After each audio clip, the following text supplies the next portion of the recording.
이스라엘의 12지파의 아들들이 태어나는 것을 성경은 그대로 기록했거든요. 그런데 두 종류의 사람이 나뉘어지잖아요. 여러분이 성경을 읽으실 때 처음 읽으면 저도 이게 뭔 말인지 잘 모르겠어요. 복잡해요. 사람 아들들의 이름도 뭐 헷갈려요. 라헬이 난 자식인지 레아가 난 자식인지, 라헬의 여종을 통하여서 난 자식인지, 레아의 여종을 통하여서 빌하의 자식인지, 이게 실라의 자식인지 이게 알 수가 없어요. 그런데 한 30번만 읽어보세요. 큐티에 깊이 한번 들어가 보세요. 갈라져요. 이게 아들을 놓고 자기가 아들 때문에 기뻐하는 대리만족을 누리는 사람이 있고, 하나님이 주신 아들로 말미암아 하나님을 찬양하는 사람이 나오더라. 아들을 낳고 나의 삶의 열매를 맺는 것을 시기와 질투가 동기가 되어서 살아가는 사람이 있고, 하나님이 주시는 사랑을 받아서, 긍휼을 받아서 첫날의 메시지, 마음이 하나님의 마음이 되는 사람이 있으며, 오늘 주제는 긍휼입니다. 오늘 본문 말씀에 하나님은 사랑이시라, 사랑은 긍휼이지요, 불쌍히 여기는 마음이지요. 요한복음 3장 16절 말씀이 하나님이 세상을 이처럼 사랑하사, 요한일서 4장 8절 하나님은 DNA가 사랑이니라. 하나님의 사랑을 가지고 살아가는 사람이 있고, 시기와 질투 때문에 사람하고 평생을 다투며 살아가는 사람이 있습니다. 이들의 이야기가 아니라 우리들의 이야기입니다.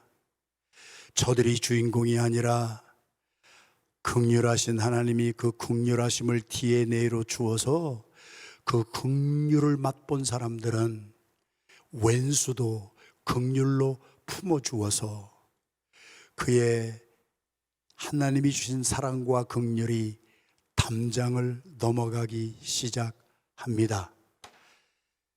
여러분, 오늘 본문의 말씀은 우리들에게 도전이 되는 말씀이고, 제가 깨달은 하나님의 말씀이고, 제가 회개한 하나님의 말씀이고, 제가 변화받은 하나님의 말씀이기에 이 말씀을 여러분들에게 나누시면 호목사가 아니라 호목사를 통하여서 주시는 하나님의 긍휼이 마지막 메시지처럼, 유언이라고 하는 또 다른 의미는 속썩이던 청개구리도 마지막에 주는 엄마의 말은 청종을 했습니다.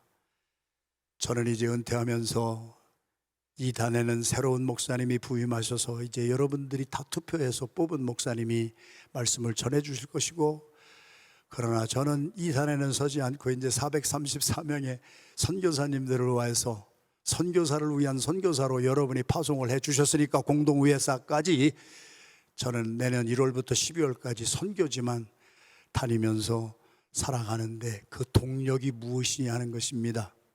오늘 30장이지만 29장부터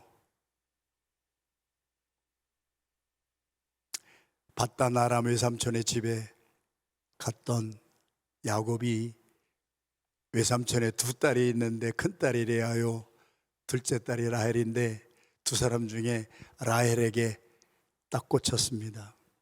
라헬을 사랑했습니다. 그런데 레아는 좀 그렇게 아리따운 것 같지는 않았지요. 그리고 레아는 좀 부족한 것이 있었던 모양이지요. 그랬는데 성경은 29장부터 하나님은 없는 자에게 긍휼을 베푸셨더라, 레아를 하나님은 라헬보다 더 품으셨더라.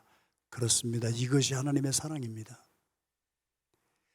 내가 등 따숩고 배부르고 결혼을 했는데 자녀를 쑥쑥 낳아서 자녀가 많이 생긴다면은 우리는 자녀 때문에 기뻐합니다.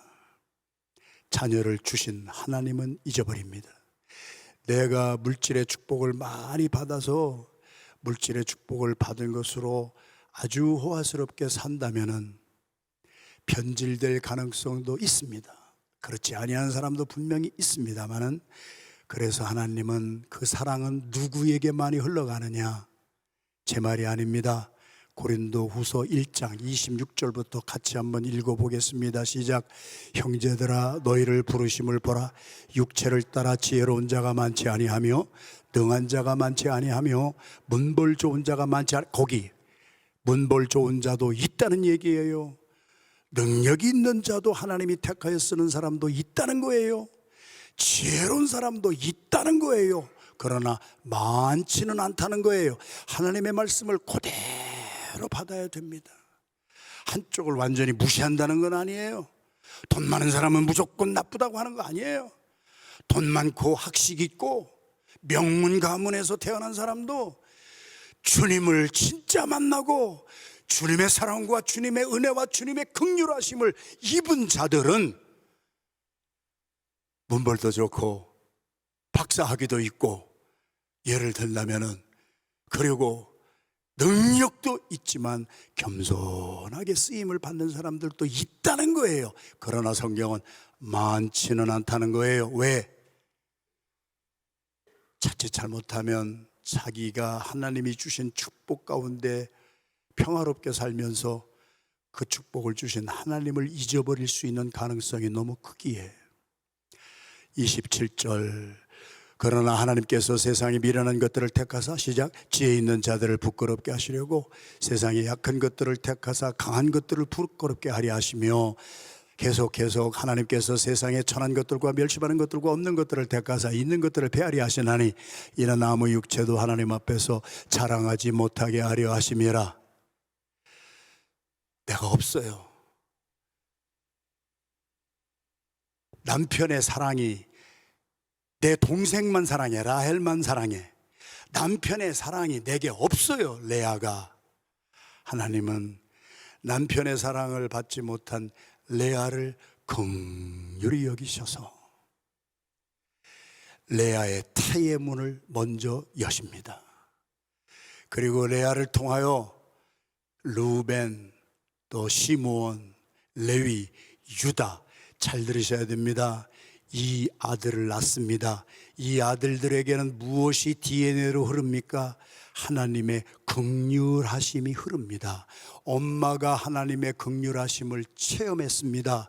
자식들이, 내 자식들이 다른 것은 없어도 하나님의 긍휼하심이, 엄마가 남편에게 사랑을 받지 못했어. 그래서 하나님이 사랑받지 못한 우리 엄마에게 긍휼을 베풀어 주셔서 우리들을 낳았어. 그래서 루벤, 시므온, 레위, 유다, 창세기 49장을 나중에 우리 갈 것입니다.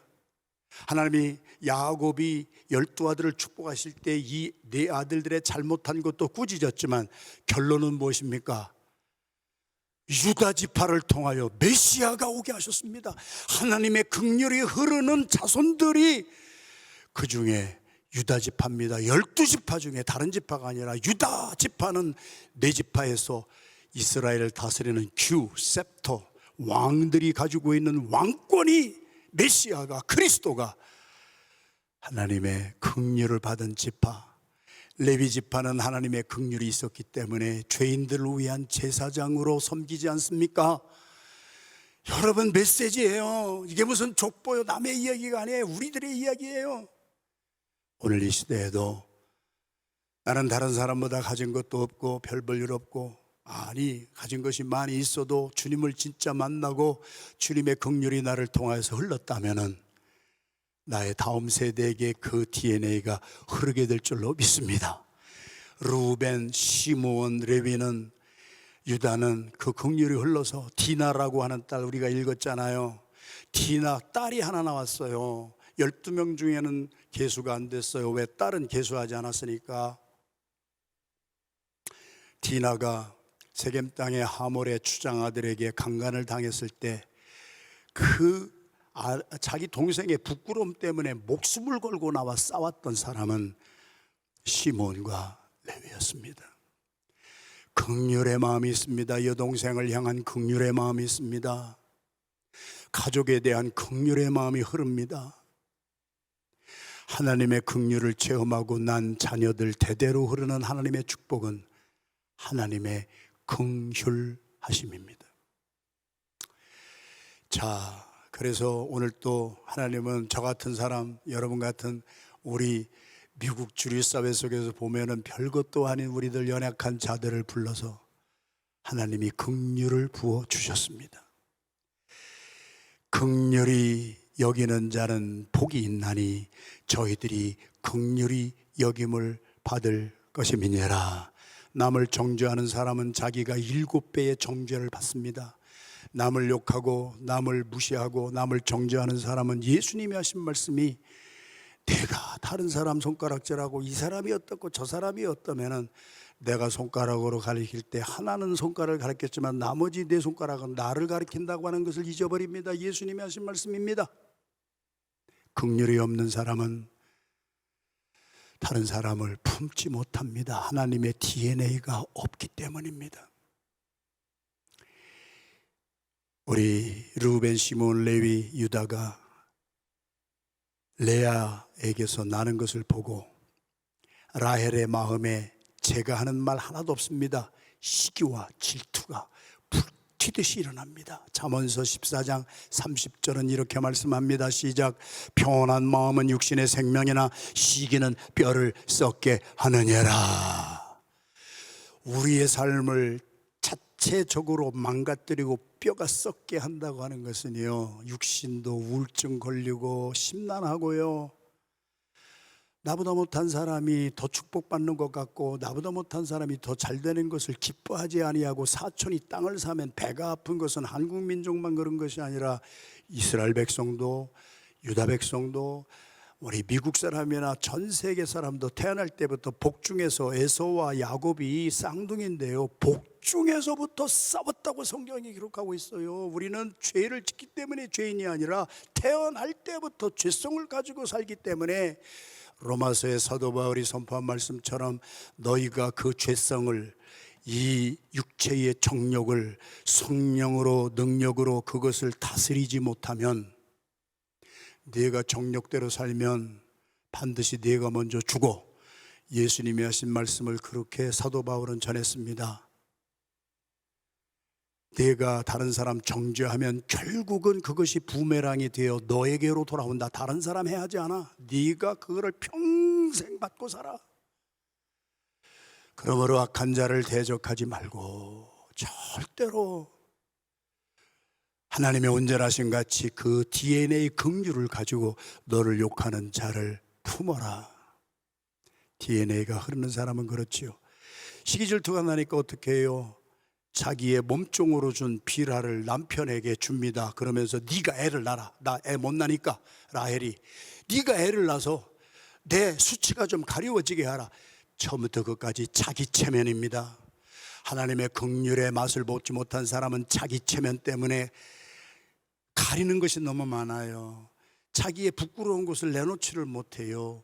그것을 한나는 내놨어요. 자식이 없었을 때 하나님 앞에 나가서 하나님 앞에 나 이렇게 수치당하고 마음이 슬픈 여자입니다. 내 슬픔을 좀 하감해 주세요. 그랬을 때 하나님의 긍휼이 한나에게 임해서 사무엘이라고 하는 인류 문명 역사에 걸출한 믿음의 조상이 하나 나옵니다. 분인나는 격동합니다. 자기가 있는 것을 가지고 염장질을 하면서 남 정죄하고 다닙니다. 우리의 삶을 보여준다는 얘기예요. 시기는 시기로 끝나는 것이 아니라 경쟁을 부릅니다.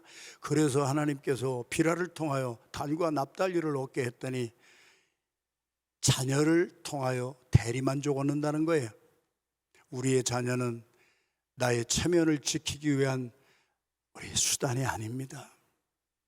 하나님이 긍휼을 주셔서 태문을 열어주신 하나님의 DNA가 흐르는 자녀로 우리가 양육하지 못하고 우리의 자녀를 나의 충족을 채우지 못한 것으로 내가 뭐가 되고 싶었는지 나는 못됐으니까 우리의 자녀를 어떻게 해서든지 그냥 해가지고 내가 못한 것을 뭐 추구하게 하자. 이것이 한 집안에서 일어난 언니와 동생의 피 튀기는 싸움이었습니다. 아이고 라헬이 여종을 통하여서 단과 납달리 두 아들을 얻는 모습을 보고 이제는 레아도 네 아들이나 벌써 낳는데도 거머리에게는 두 딸이 있어 타고 달라 하느냐라 만족하지를 못합니다. 똑같이 못된 것을 따라합니다. 네가 네 여종을 주어서 아들을 낳았어. 나도 여종 있어. 나도 하면 되지. 그레샴은 법칙을 하나 만들었습니다. 그레샴의 법칙이라고 하는 법칙이 오늘 또 경영학, 경제학에서는 나옵니다. 악화는 양화를 구축하느냐라. 못된 습관은 우리에게 금방 들어옵니다. 좋은 습관 하나 기르는 데는 수십 년이 걸리는데 나쁜 것은 남을 정죄하고 남을 제거시키고 하는, 예수는 죽이고 바라바는 도와주라고 하는, 너는 너의 아비 마귀의 욕심을 따라 행하여 다른 사람을 용납하지 못하고 이렇게 치는구나. 시기는 경쟁을 불러왔습니다. 레아도 자기의 여종 실라를 남편에게 줍니다. 야곱은 그냥 가만히 앉아가지고 그냥 표정 관리하는 거예요. 지금 가만히 있는데도 막 아내가 막 4명이나 생긴 거예요. 갓과 아셀을 낳습니다. 레아도 더 이상, 처음에는 하나님을 찬양했습니다. 자기를 긍휼히 여겨주셔서 긍휼하심을 입었을 때 난 네 아들을 통하여서 나는 남편 때문에 사랑도 못 받았지만 하나님의 긍휼을 받아서 하나님을 찬양했던 사람이 이번에는 시기 질투로 낳은 두 아들을 통하여서 내가 이 두 아들 때문에 내 체면이 살았다, 자기를 또 딱 드러내기 시작하는, 우리는 예외 없이 우리 속에도 레아가 흐르고 있고, 남보다 조금 잘 되고 내가 조금 잘 되면 다 그런 건 아닐진데 대부분의 사람은 하나님께 영광 돌리지 아니합니다. 하나님의 긍휼이 나의 유산이 되지를 않습니다. 하나님께 찬송하지 않습니다. 자녀 때문에, 내 보험 하나 잘 들었다, 우리 자녀 때문에 잘 먹고 잘 살게 됐다. 르우벤은 12지파의 장남이었죠. 그래도 긍휼하심의 DNA가 흘렀죠. 자기 엄마 레아가 자기 아버지한테 사랑받지 못하는 것을 보고 긍휼히 여깁니다. 들에 나가서 목축을 하다가 합환채를 발견합니다. 합환채는 우리가 뭐 빙수 만들고 채 썰어서 하는 그런 게 아니라 맨드레이크 플랜트입니다. 들풀 중에 하나입니다. 한국말로 말하면 야, 고사리는 말이야 몸에 좋아, 야, 더덕해서 먹어봐, 그거 굉장히 우리 피를 순환시켜. 그러는 것과 마찬가지로 팔레스타인에 있었던 합환채 누다임이라고 하는, 영어 성경에는 맨드레이크 플랜트입니다. 고사리나 명이나물이나 더덕이나 그런 거라는 거예요. 그런 것들도 다 우리도 갖다가 몸에 좋다고 지금 약으로 오늘 또 그거 잡숫고 나오신 분들도 몇 분 있을 것입니다.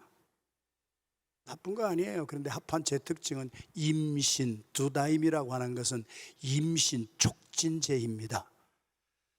임신을 촉진해서 아들을 낳고 싶은 라헬의 마음. 여기까지 라헬은 아이를 하나도 못 낳았다고 하는 것을 주목하십시오. 자기의 아들이라고 자기가 폼잡은 것도 여종을 통하여 낳은 아들이지 자기 몸으로 한 번도 생산하지 못한 라헬이었습니다. 르우벤 아들이 그 합환채를 가지고 엄마 이거 잡숴보세요. 그러면은 아빠 사이에서 임신 촉진제니까 아들을 낳을지도 몰라요. 또 그러니까 엄마 실망하지 마시고, 얼마나 갸륵한, 그래도 엄마를 향하여서 긍휼의 마음이 흐르는 그 르우벤. 나중에 요셉이 잡혀 죽일 때에도 죽이지는 말자, 구덩이에 넣자. 나중에는 또 구덩이에서 죽이려고 하니까 유다가 또 그래도 죽이지는 말자, 우리의 형제인데 어떻게 죽이느냐. 내가 주님의 긍휼을 체험하면은요, 나의 다 자손들도요 살리는 사람이 되지, 남 정죄하고 앉았고 남하고 나는 도저히 같이 못 산다고 하는 이따위는 복음도 아니고요, 이따위는요 거짓된 것이고, 이따위는 초대교회에도 영지주의라는 것이 들어와서 사도 바울의 바울서신을 읽어보십시오. 순수한 복음이 아니라 영지주의가 스물스물 들어와서 혼합주의로 섞여가지고 교회를 망치고 있으니까 오늘 이 시대도 마찬가지예요. 우리는 하나님의 긍휼을 받은 사람이기에 우리에게는 어떤 일이 일어나도 긍휼이 성도들에게, 모든 동역자들에게 자격이 없다고 생각하고 없다고 하는 사람들에게, 가난한 사람들에게, 어떤 사람에게든지 우리의 긍휼이 흘러가는, 그것이 영적 계승입니다. 할렐루야. 여러분, 제가 오늘까지 지금 6번째 메시지인데요, 창세기를 통하여서 영적 계승을 여러분과 나누고 있는 거예요. 처음에는 육신적으로 따랐어요. 다 모세의 계승자 눈의 아들 여호수아도 모세와 함께 늘 다녔어요. 처음에 영성 계승은 육신적으로 하나 되어서 움직이는 거예요. 육신이 떨어져 있으면 아무것도 안 일어나잖아요. 모세의 후계자도 눈의 아들 여호수아도 처음에는 육신으로 따랐어요. 우리 엘리야의 계승자 엘리사도, 엘리야가 너 여기 있어, 나 길갈로 갈 거야. 너 여기 있어, 나 베들로 갈 거야. 너 여기 있어, 나 여리고로 갈 거야. 너 여기 있어, 나는 요단으로 갈 거야. 하나님의 사심을 두고 맹세하노니 저는 육신적으로도 당신을 떠나지 않겠습니다. 그러면서 엘리야가 가라 하는데도 끝까지 육신적으로 갑니다. 나중에는 엘리야가 승천하는 모습을 보고 엘리야가 떨어뜨린 겉옷을 주워가지고 요단을 치는 신용을 냈는데도 요단이 갈라졌습니다. 그러나 하나님의 때가 왔습니다. 육신적으로 따르는 것은 어느 정도의 역사는 일어나도 영적 계승은 되지 않는다. 그래서 검은 고를 타면서 다윗이 수금을 탈 때 사울 왕의 번잡한 마음이 잘 치유가 되는 뮤직 테라피로 치료를 받았듯이 엘리사는 얼마나 복잡했겠습니까? 자기 앞에 서 있는 종이 위대한 종입니다. 자기는 뒤 발꿈치도 따라가지 못할 종입니다. 스스로 압니다. 얼마나 번민이 되겠습니까? 그래서 이번에는 검은고 타는 사람을 또 불러서, 하프를 타는 사람을 불러서 또 검은고를 툭 타면서 마음이, 그저 심란한 마음이, 이걸 어떻게 개성을 할 수가 있을까? 그랬더니 하나님의 손이 엘리사에게 임하더니 성령으로 말미암아 이제는 신용 내지 말고 네가 파거라. 네가 우물을 파서 이제는 엘리야 따라다니면서 배운 것으로 신용 내지 말고, 말로만 하지 말고, 배너 스테이트만 하지 말고, 이제는 내가 다 막혔던 우물을 이삭이 다시 팠습니다. 아브라함 때에 주었던 것 가지고 그냥 편안하게 그냥 말로만 이제 계승합니다가 아니라 페이스테이킹 할 때까지, 에색이라고 하는 우물을 파도 화평이 없어. 또 팠더니 신나야, 또 아니야, 마지막 다 화평이 이럴 때까지. 여러분, 이삭은 다 공동체가 화평할 때까지 피눈물 나게 우물을 파서 생수를 얻어 마신 사람이에요. 은혜는 부모의 은혜를 가지고 내가 살 수가 없고, 어제 받은 은혜로 오늘을 살 수가 없어서 우리는 매일매일 새 우물을 파는 거예요. 막혔던 우물을 파는 거예요. 아브라함이 주었던 우물, 우리 먼저 갔던 선배들이 주었던 우물을 내가 파서 내가 은혜의 생수의 맛을 볼 때, 할렐루야, 영성이 계승되는 거예요. PGM의 7대 핵심같이 1대부터 7대가 사도행전 1장부터 28장까지인데 장로님들이 지금 다 숙지합니다. 장로님들이 저는 스스로 파괴해드렸습니다. 그냥 슬쩍슬쩍 하지 말고 이것을 장로님들이, 이 성령 충만이 무엇인가, 왜 우리가 큐티를 해야 되는가, 큐티도 안 하는 사람이 큐티를 가르친다는 것이 말이 되겠어요? 내가 파서 받은 은혜를 맛보고서야 다른 사람에게도 큐티를 하십시오, 그래서 살아납니다 하는데 자기는 큐티도 안 하면서 다른 사람에게 큐티 하십시오. 모순이잖아요. 12지파가 있었지만 구 언약에 세워는 12지파가 하나님의 말씀을 불순종하고 신용만 내었기에 예수님은 신약 시대에 12제자를 세우시는데요, 열둘이 벌써 짝을 이루잖아요. 그런데 12제자들도 처음에는 어떻게 따랐습니까? 배와 그물을 다 두고요, 예수님 만나가지고요, 육신적으로 따랐어요. 그럼 육신적으로 따른 것이 잘못된 거요? 첫 단계란 말이에요. 첫 단계. 그러나 육신적으로 따른 것은 다 실패했습니다. 열두 제자 베드로부터 다 도망갔습니다. 부활하신 예수님을 만났습니다. 그리고 그들이 그때부터 부활하신 예수님 그 말씀에 순종해서 열흘 동안 전심으로 회개하면서, 다른 거 안 했어요. 회개하면서 기도할 때 그들에게 스스로 파들어간 생수가 넘쳐 성령의 생수를 충만히 받았습니다. 은혜는 내가 말씀과 기도를 통하여 내가 먼저 맛을 보아야 됩니다. 하나님의 사랑은 이론이 아닙니다. 요한일서 4장 8절, 하나님은 사랑이시라 모르는 사람 없습니다. 요한복음 3장 16절, 하나님이 세상을 이처럼 사랑하사 독생자를 주셨으니 누구든지 저를 믿는 자마다 멸망하지 아니하고 영생을 얻게 하려 함이라 모르는 사람 없습니다. 그러나 그 사랑이 관념적으로 내가 귀에 들은 것으로, 그냥 선배들한테 들은 말씀으로, 목사님의 설교 때 들은 말씀으로 가는 사람이 있습니다. 그러나 그 12제자가 변곡점이 어디서 생겼습니까? 열흘 동안 전심으로 기도하다가 약속하신 성령을 받았습니다. 그랬더니 그들의 삶이 완전히 바뀌어서 12제자뿐만이 아니라 거기 있던 120여 명은 다 순교할 때까지. 순교의 열성, 순교의 영성이라고 하는 것은요, 성경이 말하는 하나의 영성이에요. 순교의 영성을 가지고 살아야 일상에 일어나는 모든 일들도 그 영성으로 이겨나가는 것이지, 순교의 영성 따로 있고 일상의 영성 따로 있다고 하는 것은 혼합주의, 이 시대 영지주의자의 대표적인, 우리를 헷갈리게 만들어 놓는, 그것은 복음이 아니에요. 순교자의 영성이 있기 때문에 매일 죽어가면서 나 앞에 어떤 일이, 일상에 막 힘든 일이 얼마나 일어나요. 그거 못해요? 불가능해요? 내게 능력 주시는 자 안에서 우리는 불가능하다, 성경은 그렇게 말하잖아요.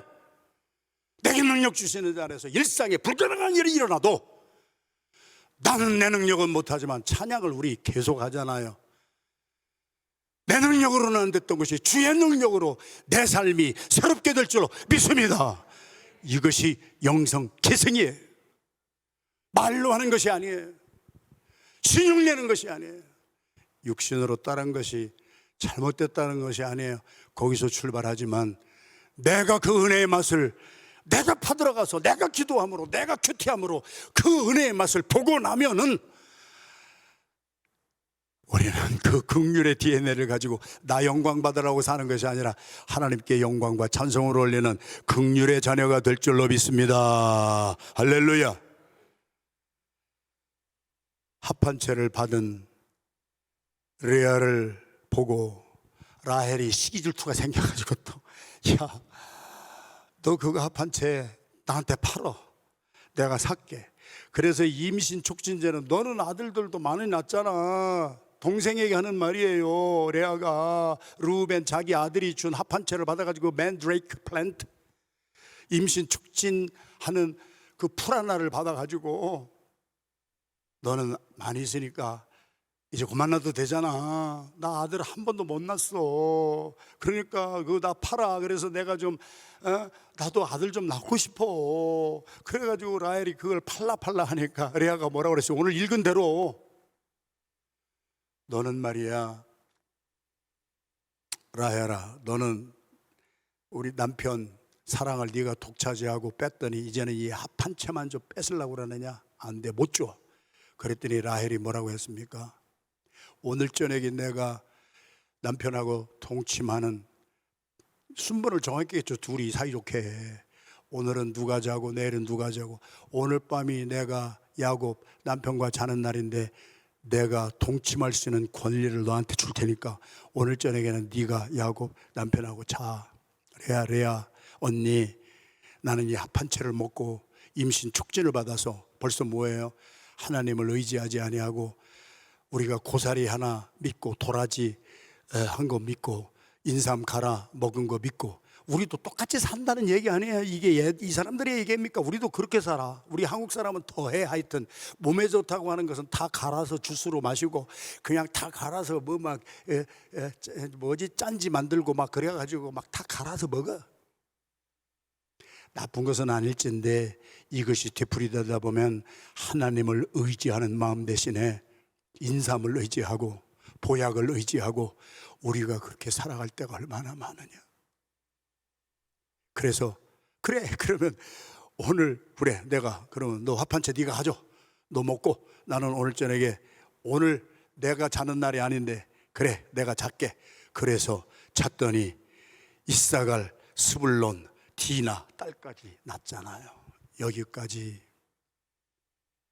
시기 질투로도 해봤어요. 합한 채도 뺏어다가 먹어봤어요. 그랬는데도 라헬에게 아들이 안 나와요. 수단 방법 다 했는데. 자, 이거 도표 하나 딱 봅시다. 제가 정리한 거니까 나중에 이것은 여러분들이 이거 하나 가지고 있어야 돼요. 사람 이름 외우라고 하는 게 아니에요. 잘 보이시나요? 야곱의 두 아내가 레아와 라헬이에요. 하나님이 이렇게 보시는데 동생 라헬이 야곱의 남편의 사랑을 너무 받으니까, 레아가 왕따 당하니까 하나님은 왕따 당한 사람에게 긍휼을 베풀어 주셔서 네 아들을 낳게 했어요. 그것을 보고 라헬이 시기질투가 났어요. 하나님을 찬양하고 뭐 하나님 영광 그런 거 없어요. 하나님의 DNA 그런 거 없어요. 라헬의 여종 빌하를 주어서 단과 납달리를 낳아요.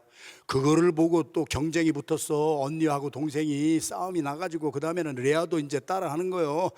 그래갖고 자기의 여종 실라도 좋아가지고 갓하고 아셀을 낳았어. 자, 지금 말씀한 합한 채를 받고 레아가 또 남편과 동침함으로 이사갈, 스불론을 낳고 이번에는 딸까지 낳았어. 그런데 여기 토탈 10지파가 된 10아들을 낳는 가운데에도 라헬은 한 아들도 못 낳았을 때에, 오늘 성경은 저희들이 읽은 그대로 22절 하나님이 하나도 이 방법을 통해서도 저 방법을 통해서도 아직 아들을 하나도 안 낳은 라헬을 불쌍히 여기시고 긍휼히 여기시고 하나님의 긍휼을 받고 태어난 아들이 요셉이었습니다. 요셉을 낳고 나서 하나님의 긍휼을 체험한 우리 라헬이 오늘 끝절 읽은 그 이름을 요셉이라 하니 이는 여호와께는 다시 나른 아들을 내게 더하시기를 원하노라. 하나님의 긍휼이 나에게 임하면 내가 합한 채 안 먹어도 좋고, 내가 여종을 의지하지 않아도 좋고, 내가 하나님의 긍휼하심을 맛보았더니 이제는 하나님이 또 주실 줄로 압니다. 나중에 베냐민도 주셨어요. 요셉을 통하여서 두 아들을 라헬을 통하여서 마지막에 두 아들을 주셨는데 그 중에 첫 아들이 요셉이었고, 요셉이 낳은 아들이 므낫세와 에브라임이었는데 나중에 장남이 아닌 에브라임을 또 축복하셔서 그때부터 이스라엘이라고 하는 나라는 야곱을 통하여서 너는 이름이 이스라엘이라 하리라 했던 이름까지 개종받던 그 야곱의 후손인 요셉은 창세기 49장 22절부터 26절까지 한번 읽을 텐데, 그때로부터 이스라엘은 야곱의 이름이 바뀐 이스라엘이 아니라 요셉이 낳은 두 번째 아들, 축복에 계승된 손자인데 한 지파 아들로 입양한 요셉 이름은 에브라임이었습니다. 그때부터 이스라엘은 에브라임이라고 불렸습니다. 호세아도 에브라임아 에브라임아 이스라엘아 이스라엘아 하지 아니하고 에브라임아 에브라임아, 하나님의 긍휼하심을 입은 자녀들이, 하나님의 DNA를 받은 자녀들이 유산을 하나님의 DNA를 받았기 때문에 하나님께 영광 돌리게 되는 줄로 믿습니다. 오늘 마지막 메시지 창세기 49장 22절에서 26절까지는 이제 야곱이요 죽기 전에 12아들들 하나들 이렇게 안수하면서 축복을 빌어줄 때에 유다는 너에게서 전 세계 만민을 다스리는 메시아가 나올 것이다. 유다 지파 그렇게 축복했고, 두 번째 요셉은 이렇게 축복했습니다. 시작. 요셉은 무성한 가지 곧 샘 곁에 무성한 가지라. 활 쏘는 자가 그를 학대하며 적개심을 가지고 그를 쏘았으나 요셉의 활은 이스라엘의 반석인 목자의 손을 힘입음이라. 네 아버지의 하나님께로 말미암나니 그가 너를 도우실 것이요 전능자로 말미암나니 그가 내게 복을 주실 것이라. 위로 하늘의 복과 아래로 깊은 샘의 복과 젖먹이는 복과 태의 복이리로다. 네 아버지의 축복이 내 손주의 축복보다 나아서 영원한 산이 한없음 같이 하며 이 축복이 요셉의 머리로 돌아오며 그 형제 중 뛰어난 자의 정수리로 돌아오리로다. 내가 너희를 부끄럽게 하려고 이슬 낳아서 네 아버지의 축복이 내 손조의 축복보다 나아서 영원한 산의 하나님 같이 이 축복이 요셉의 머리로 돌아오며 그 형제는 뛰어난 자의 종소리로 돌아오리로다. 할렐루야. 영권의 축복은 긍휼하심을 입은 유다 지파에게, 물권의 축복은 긍휼하심을 입고 태어난 요셉에게 영육을 다 주셨습니다. 시작도 하나님의 긍휼하심으로 루벤을 낳았고, 마지막에 아들 라헬을 통하여 요셉도 하나님의 긍휼하심을 입은 DNA를 통하여 영권과 물권의 축복이 임했습니다. 사랑하시는 성도 여러분, 22절 한 절만 보십시다. 하나님의 긍휼을 받은 사람들의 삶은 긍휼이 담을 넘습니다. 요셉은 무성한 가지 곧 샘 곁에 무성한 가지라 그 가지가 담을 넘어서, 우리가 잘 압니다. 요셉 한 사람 때문에 애굽이 살았습니다. 요셉 한 사람 때문에 그 긍휼이 주변에 있던 모든 기근으로 죽어가는 사람들 다 살렸습니다. 요셉 한 사람 때문에 이스라엘이라고 하는 나라의 이름이 에브라임이라고 하는 하나님의 긍휼을 받은 자의 후손들이라고 하는 엄청난 축복이 임했습니다. 선교는 긍휼을 흘러보내는 거예요. 저는 20대 때 선교사가 됐어요. 주님의 긍휼과 사랑을 받고 저같이 쓰잘데없는 인간이 하나님의 긍휼을 받았더니 하나님이 세워주시네요, 쓰시네요. 그래서 그때부터 지금까지 저는 긍휼을 흘러보내는 사람이에요. 교역자리에 들어오면 그 사람이 자격이 있든 없든 나는 무조건 신뢰해줘요. 왜? 제가 하나님의 신뢰를 받고 여기까지 왔고 하나님의 긍휼하심을 받고 왔기 때문에 저에게서 장로님들, 성도들 초기에는 잘 못했지, 다 고백했어. 그러나 긍휼이 흘러. 선교는 이벤트도 아니고 프로젝트도 아니에요. 나하고 아무 관계없는 사람에게 내게 주신 하나님의 긍휼이, 나는 맛을 보았기 때문에 그 긍휼을 흘러보내기 위하여서 돈 다 쓰고 내 건강 다 망가질 때까지 다 드리고 하면서도 기쁨이 나요.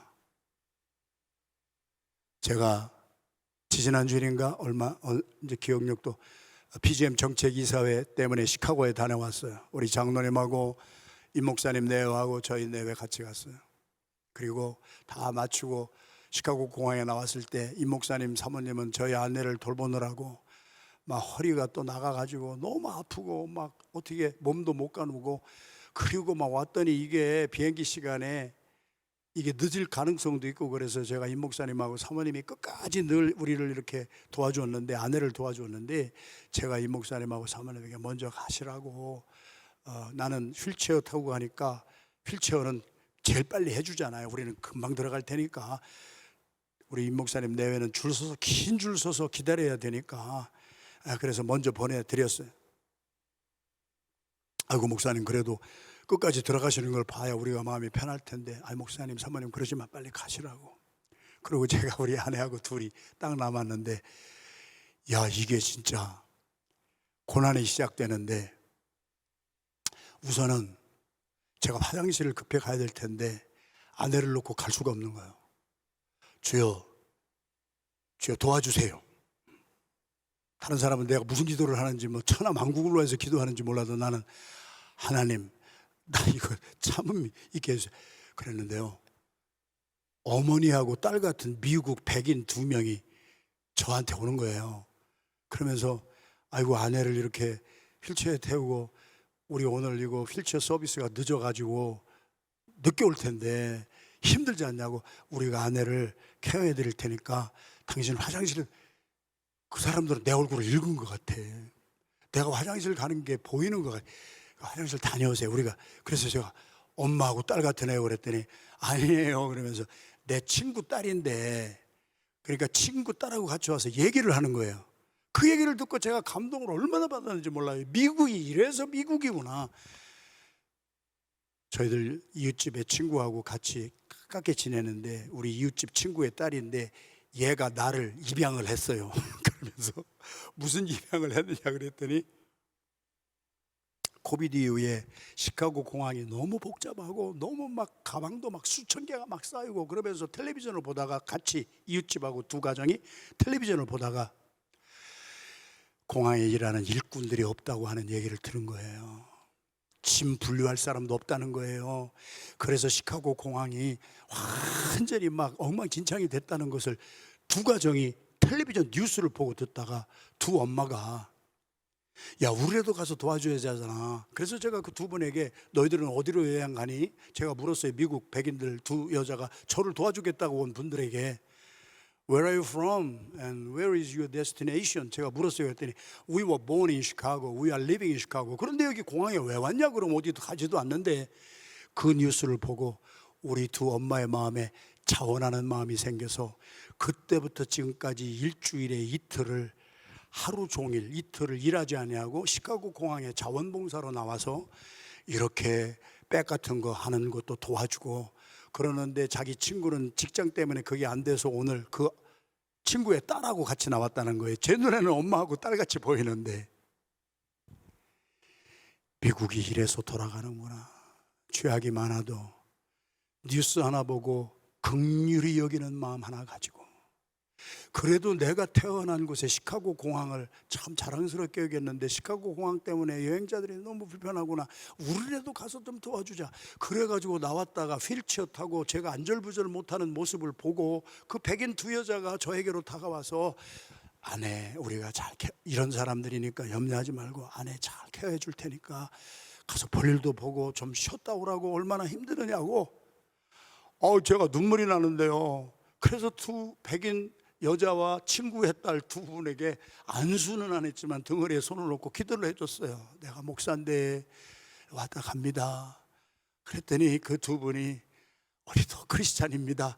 벌써 이게 크리스찬이라고 하는 의미가 거기서 나온 거예요. 2000년 전에 안디옥 교회에서 그리스도인 크리스찬이 배출이 됐는데 그 크리스찬이 왜 선교에 앞장서는 교회가 되었느냐. 안디옥 교회가 주님의 긍휼의 DNA를 받았기 때문입니다. 그리스도인이라고 하면서 가정에서는 언니와 동생이 싸웁니다. 교회에서 성도와 성도가 싸웁니다. 너 뭐 잘못하고 뭐하고. 어제도 말씀드렸잖아요. 여러분들이 한번 팀장이라도 한번 해보세요. 여러분들이 작은 목자라도 한번 해보시고 교구장이라도 한번 해보세요. 여러분들이 긴장이 얼마나 될까요? 여러분들이 실수하잖아요. 그 실수하는 것이 본질입니까? 아니 목사도 어떤 때는 찬양대 찬양하는 것도 잊어버려. 그런데 그것이 죽고 사는 문제입니까? 잊어버리면 나중에 하면 돼까지는 뭐고. 그런데 그 비본질적인 것을 놓고 레아와 라헬이 피튀기는 전쟁을 하잖아요. 낭비하는 삶을 살잖아요. 하나님이 기뻐하는 삶이 아니잖아요. 하나님의 사랑은, 긍휼의 사랑은 레아에게 그대로 임했고 나중에는 다 여종을 통하여서 나도 자기는 못 낳는 라헬에게 하나님의 사랑은 종이 여일하였더라. 초심은 종심이 되어야 된다. 저는 그것으로 내 인생을 사는 거예요. 다른 사람에게 뭐 말할 것도 없어요. 다른 사람이 뭐라고 그래도 나는 내 초심이 종심이 되기를 원해요. 내 마음에 하나님이 주신 긍휼의 마음 하나 가지고 나는 내 길 가는 거예요. 내가 선교지로 다니는데 집이 뭐하러 필요하며, 내가 이 교회에서 사역비를 받는데 내가 무슨 또 집회 갔다 와서 그것을 내 것으로 하려고 하는 마음도 요만큼도 없었는데 하도 옆에서 뭐 목사님은 뭐 할까요 해서 할 수 없이 교회에서 발표한 것이지. 여러분은 초심이 무엇입니까? 그리고 여러분의 오늘의 종심은 무엇입니까? 하나님의 긍휼입니다. 우리는 주님의 긍휼하심을 받았기에 긍휼히 여김을 받은 사람은 다른 사람도 긍휼히 여겨서 서로 좀 불쌍하게 여겨라. 서로 좀 전도사님 한 사람도 불쌍히 여겨라. 그때부터 앞으로 갈 길이 얼마나 많은데 별소리는 다 안 듣겠느냐. 뭐 전도사님이 설교하면 설교가 어떠니 뭐하느니 그런 소리 안 듣겠느냐. 당신이 설교를 해보라고. 당신이 설교를 하면 얼마나 땀이 나는지 여러분이 아느냐고. 그래서 성경은 서로 불쌍히 여기고 서로 있는 모습 그대로 받아주는 하나님의 긍휼이 우리에게 흘러 담장을 넘어가 나의 집안 식구를 넘어가 우리 교회를 넘어가 세상을 향하여 만국을 향하여 나가는 요셉은 무성한 가지, 긍휼의 가지, 샘 곁에 무성한 가지라. 그 가지가 긍휼의 DNA를 가지고 담을 넘어 많은 나라 많은 민족을 살렸던 것 같이, 여러분 한 분이 그 긍휼의 마음을, 초심을 회복한다면, 그 초심이 중심이 된다면 우리 교회 소망이 있습니다. 집안에서 싸우지 마세요. 남편과 아내가 싸우지 마세요. 서로 불쌍히 여기세요. 남편 한번 바라보세요. 불쌍하잖아요. 한국에 있으면 별별 거 다 하고 살 텐데 미국 와서 말이죠, 일터밖에 모르고 불쌍하지도 않아요? 여러분 아내를 보면 불쌍하지 않아요?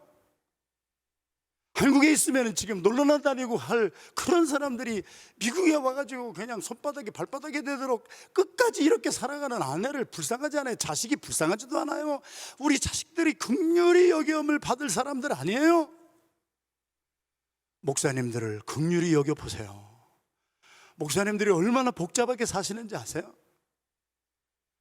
그리고 성도와 성도가 서로 불쌍히 여기고 서로 용납해주고 서로 품어주는 긍휼하심이 우리에게 흐른다면 우리의 가지도 담장을 넘어가는 역사가 계속 될 줄로 믿습니다.